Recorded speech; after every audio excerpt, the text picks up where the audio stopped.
Olá, meus irmãos, meus amigos do nosso canal Remédio do Milênio. Estamos de volta com a nossa 23ª parte do nosso mistério, O que Deus quer de mim. Bom, na 22ª parte, no capítulo anterior, ficamos, indo para a prefeitura, O tesoureiro tinha dito que queria falar comigo e me convidou a falar com ele na prefeitura, na sala da tesouraria. E eu fui. Bom, saber o que o tesoureiro quer, né? Depois de três meses depois de tanto tempo, já estava quase com 6 meses, né? A barriga bem saliente. Então eu fui. Quando eu entro na prefeitura, no corredor da prefeitura, quem eu encontro? Ele mesmo, o prefeito. Cara, o prefeito estava na porta de uma sala que dava, né, saída dava para o corredor, em pé conversando com 3 mulheres. Essas mulheres conversavam, né, contavam a história delas para ele, sabe como é, né, o povo quando vê o prefeito. E ele ali tentando ouvir, né, o argumento delas, né, o que elas queriam. E de repente ele me vê passando por trás das mulheres, né, no corredor, carregando aquele barrigão. Cara, ele não acreditou. A surpresa dele foi iminente. Ele olhou para mim, olhou assim, aquele olhar assim de admirado, assim, sabe, assim, surpreso. E foi me acompanhando assim com os olhos. As mulheres ficaram falando sozinhas e ele olhando para mim. E eu fiz de conta que não estava vendo aquilo. Passei muito sem graça. Ele não sabia que eu estava grávida. Então me viu ali pela primeira vez carregando aquele barrigão e indo para a sala do tesoureiro. Ele deve ter sacado. Filho do tesoureiro. Mas enfim, eu fui lá na sala do tesoureiro saber o que nosso Dom Juan queria, né? Cara, o nosso Dom Juan tinha ficado zangado porque eu não fui me humilhar nos pés dele, né? Para que ele assumisse o filho, para que ele me assumisse. Eu não fiz questão, né?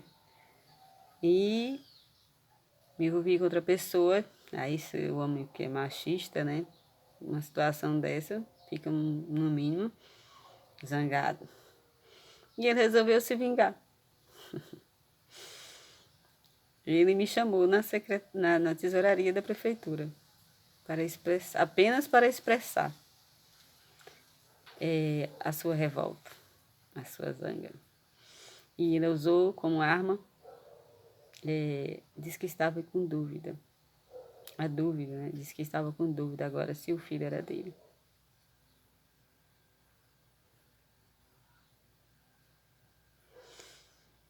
Ele era a única pessoa que não podia duvidar, gente. Primeiro que tudo aconteceu por insistência dele. Segundo, que quando eu me envolvi com o secretário, já estava grávida de 3 meses, isso depois dele dizer que não ia me assumir.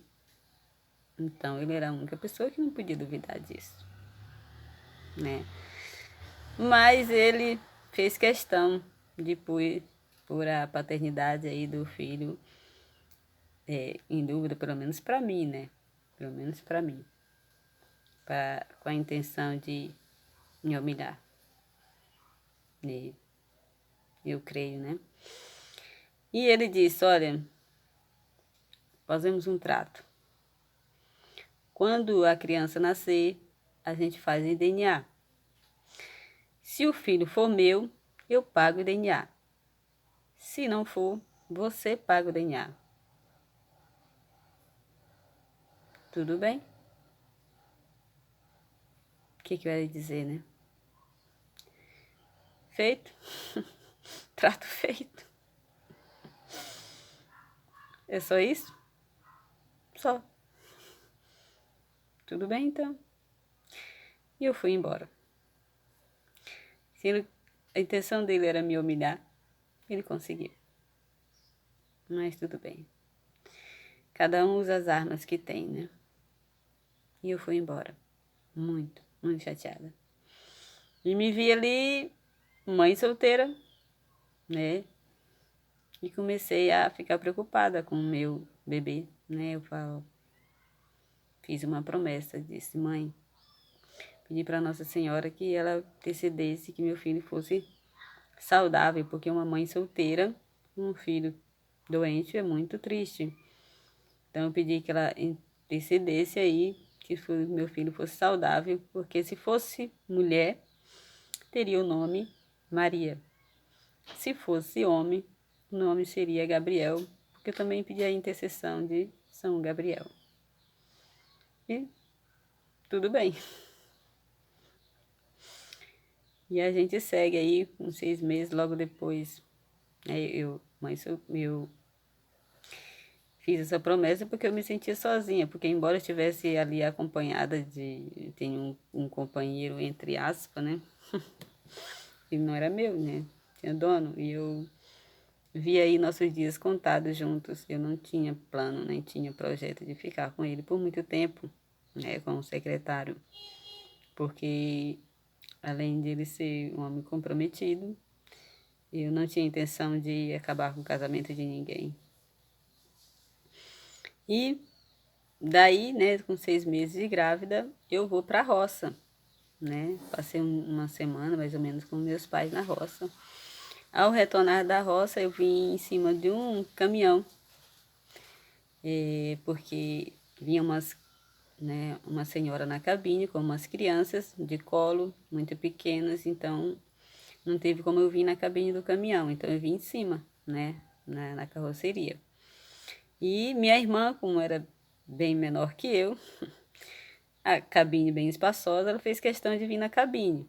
E aí ela veio na cabine, né? E ela tá ali, em pé, encostada, eu olhando, né, do vitrô, ali que, que separa a carroceria da cabine, olhando para ela conversar com a mulher com a criança no colo na cabine.